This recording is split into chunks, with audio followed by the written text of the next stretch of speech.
Math 3, final benchmark, question 42. Which line is parallel to y equals 1/3 x minus 4? All right, so this time it's asking us for a parallel line.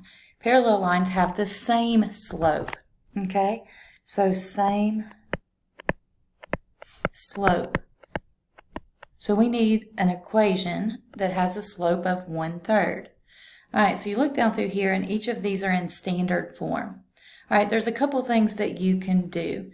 If you know in standard form, the slope formula is -a over b, where you've got ax plus by equals c.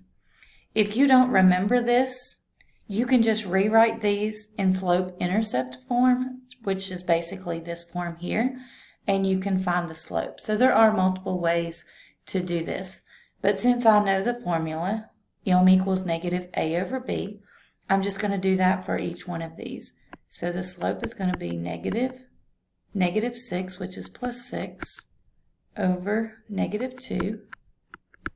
And 6 over -2 is -3. So that is not the same slope. All right, the next one is -a, which is 6 again. -6 is +6 over 2, which is 3. So that again is not equal to 1/3. And then the next one is -a, so -2 over b, which is -6. And that equals, two negatives equal a positive, so that equals 1/3. So that's going to be our answer. Let's check the last one just to make sure.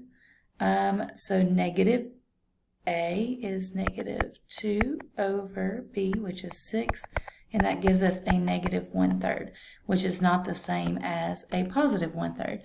So the answer for number 42 is C.